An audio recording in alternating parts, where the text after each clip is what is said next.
आज हम ईवीएस पढ़ेंगे जिसमें टॉपिक है सीटेट स्पेशल।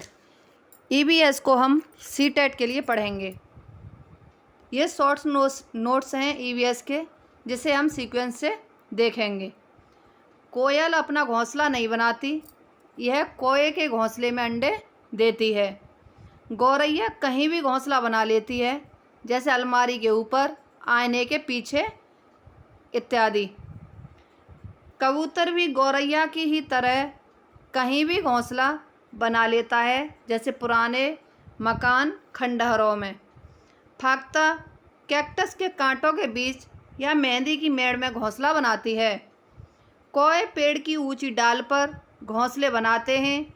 इनके घोंसले में लोहे के तार व लकड़ी की शाखाओं जैसी चीज़ें मिलती हैं। बसंत गौरी पेड़ के तने में गहरा छेद बनाकर उसमें अंडे रखती है। यह गर्मियों में टुक टुक करती है। कलचिड़ी इंडियन रोबिन पत्थरों के बीच घास से बना घोंसला बनाती है। उसके ऊपर ऊन, बाल, रुई, नाजुक टहनियाँ बिछी होती हैं। शक्करखोरा किसी छोटे पेड़ या झाड़ी की डाली पर लटकता हुआ घोंसला बनाता है। इनके घोंसले सूखे पत्ते, नाजुक टहनियों, बाल, घास, कपड़े के टुकड़े, मकड़ी के जाल से बने होते हैं। दर्जन चिड़िया अपनी नुकीली चोंच से पत्तों को सी लेती है और उसके बीच बनी थैली को अंडे देने के लिए तैयार करती है। बीवर पक्षियों में सभी नर बीवर अपने अपने घोंसले बनाते हैं और मादा बीवर उन घोंसलों में पसंद के घोंसले के में अंडे देती है। बीवर पक्षियों में घोंसला जो बनाता है वो नर बीवर बनाता है, जिसमें मादा बीवर उन घोंसलों में से अच्छा घोंसला चुनकर उसमें घोंसले में अंडे देती है। गाय के आगे के दांत छोटे व पत्तों को काटने के लिए होते हैं तथा पीछे के दांत चपटे तथा घास चबाने के लिए होते हैं।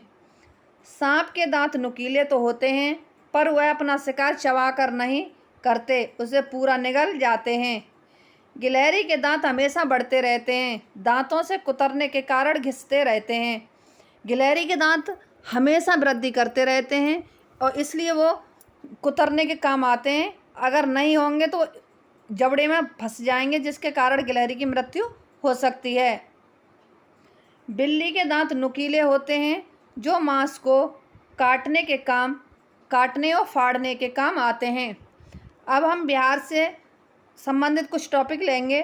बिहार में जो मधुबनी ज़िला है, जो त्यौहार और खुशी के मौक़ों पर वहाँ घर की दीवारों पर और आंगन में चित्र बनाए जाते हैं। यह चित्र पिसे हुए चावल के घोल में रंग मिलाकर बनाए जाते हैं। ये रंग बनाने के लिए हल्दी, नील, फूल, पेड़ों आदि के रंग का प्रयोग किया जाता है। इन चावलों में जो हम रंग मिलाते हैं वो नेचुरली होते हैं, हम केमिकल युक्त रंगों का प्रयोग नहीं करते। अब असम से लेंगे क्वेश्चन। असम में बहुत बारिश होती है। बारिश के चलते घर ज़मीन में 10 से 12 फीट ऊंचे बांस के खम्भों पर बनाते हैं। कभी कभी जल भराव के कारण बच्चे रस्सी और बांस से बने पुल को पार करके स्कूल पहुंचते हैं। बांस को गरीबों का टिम्बर कहते हैं। लद्दाख में बहुत कम बारिश होती है। यहाँ घरों की निचली मंजिल पर खिड़की नहीं होती। निचली मंजिल जानवरों के लिए होती है। छत बनाने के लिए पेड़ों के मोटे तने प्रयोग किए जाते हैं। छतें समतल होती हैं। यहाँ के घर पत्थरों को काटकर एक के ऊपर एक रखकर बनाए जाते हैं। उस पर मिट्टी और चूने की पुताई की जाती है। यहाँ 5000 मीटर ऊंचाई पर एक सुनसान और पथरीला व मैदानी इलाका है, जिसे चांगथांग कहते हैं। यहाँ पर चांगपा घुमंतू लोग हैं। चांगपा खास तरह की बकरियाँ पालते हैं, जिनके बालों से दुनिया की मशहूर पश्मीना शॉल बनती है। जिससे पश्मीना शॉल बनती है, जो 6 स्वेटरों के बराबर गर्म होती है। जो पश्मीना ऊन होती है बहुत हल्की होती है, लेकिन ये 6 स्वेटर पहनने के बराबर अकेली एक शॉल गर्मी देती है। ये लोग अपना सामान घोड़ों व याक पर लाद कर घूमते हैं। इनके टेंटों को रेवो कहते हैं तथा रेवो के पास ही भेड़ बकरियों की जगह को लेखा कहते हैं। एक पश्मीना शॉल को बनाने में 250 घंटे लगते हैं। स्किट पोपुल गांव लद्दाख में है। लद्दाख में माँ को आमाले और पिताजी को आवाले कहते हैं। स्वागत को झूले झूले कहते हैं। नदी पार करने के लिए नदी के दोनों तरफ लोहे की रस्सी पत्थरों व पेड़ों से कसकर बांध दी जाती है, जिसमें ट्रॉली लगी होती है जो पुली के माध्यम से सरकती है। हाथियों के झुंड में केवल हथनियाँ और बच्चे रहते हैं। झुंड का नेतृत्व बुजुर्ग हथनी करती है। एक झुंड में 10 से 12 हथनियाँ व बच्चे होते हैं। हाथी 14 से 15 वर्ष की तक ही झुंड में रहते हैं, फिर अकेले रहते हैं। हाथी दिन में 2 से 4 घंटे ही सोता है। एक बड़ा हाथी एक दिन में 100 किलोग्राम से ज़्यादा पत्ती व झाड़ियाँ खा लेता है। 3 माह के हाथी का वजन 200 किलोग्राम होता है। बाघ अंधेरे में हमसे 6 गुना बेहतर देख सकता है। बाघ की मूछें हवा में हुए कंपन को भांप लेती हैं, जो उसके शिकार करने में मदद करती हैं। इससे उसे अंधेरे में रास्ता ढूंढने में मदद मिलती है। बाघ मौका अनुसार अपनी आवाज़ बदलता रहता है। इसका गुर्राना 3 किलोमीटर तक सुना जा सकता है। बाघ के दोनों कान बाहर की आवाज़ इकट्ठा करने के लिए अलग अलग दिशाओं में बहुत ज़्यादा घूम भी जाते हैं। उत्तराखंड के जिम नेशनल पार्क और राजस्थान के भरतपुर में घना जंगलों में जानवरों का शिकार करना मना है। सांप सपेरों की एक जनजाति को कालबेलिया कहते हैं। नाग गुम्फन ऐसे डिजाइन, रंगोली, कढ़ाई और दीवारों को सजाने के लिए सौराष्ट्र, गुजरात, दक्षिण भारत में प्रयोग किए जाते हैं।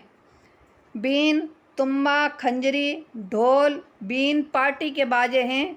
ढोल के अलावा तीनों सूखी लौकी से बनाए जाते हैं। हमारे देश में पाए जाने वाले सांपों में केवल 4 तरह के ही जहरीले सांप हैं, जैसे नाग, करैत, दुबोइया और अकाई। सांप किसी को काटता है तो उसके 2 खोखले जहर वाले दांतों से व्यक्ति के अंदर जहर चला जाता है।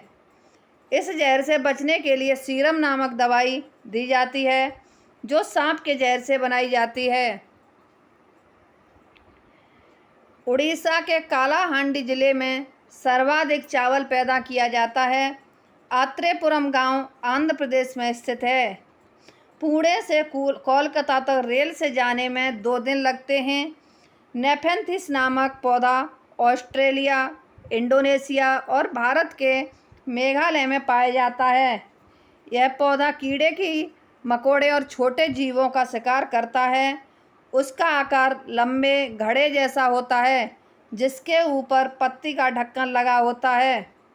घड़े से खुशबू निकलती है, जिसकी वजह से कीड़े मकोड़े अंदर फंस जाते हैं। जितने भी नेफेंथिस नामक पौधे हैं, इनमें क्या है, नाइट्रोजन की कमी होती है और नाइट्रोजन की कमी होने के कारण ये कीड़े मकोड़ों का भक्षण करते हैं और कीड़े मकोड़ों का भक्षण करने के कारण इनमें नाइट्रोजन की पूर्ति हो जाती है। पौधे स्वयं भी अपना बीजों को छिटक कर दूर छिटक देते हैं, जैसे सोयाबीन की फलियां पककर चिटक कर बिखरने लगती हैं। मिर्ची को पुर्तगाल देश के व्यापारी दक्षिण अमेरिका से भारत लाए थे। भिंडी अफ्रीका से, सोयाबीन चीन से, गोभी और मटर यूरोप से आई। घड़सी सर नामक तालाब जैसलमेर के राजा घड़सी ने बनवाया था। स्विट्जरलैंड के जॉर्ज मेस्टल ने 1948 में बेलको बनाया था। बेलको से दोनों सतह चिपक जाती हैं और खुलने पर चर चर की आवाज़ होती है। यह बस्ते, कपड़े, जूते, पट्टे आदि पर लगाई जाती है। आपने देखा होगा बेलको किसे कहते हैं। बेलको जैसे सैंडल वगैरह होती है तो उस पर रोएदार सा दोनों तरफ पट्टी होती है, जब उसे खोलेंगे तो वो चरचर की आवाज़ करती है। रेगिस्तानी ओक नामक पेड़ ऑस्ट्रेलिया में पाया जाता है और यह बहुत लंबा होता है। इसकी जड़ें ज़मीन में बहुत गहरी जाती हैं। यह पानी पेड़ के तने में जमा होता है। जब कभी उस इलाके में पानी नहीं होता तो उस इलाके के लोग तने के अंदर पतला पाइप डालकर पानी निकाल लेते हैं।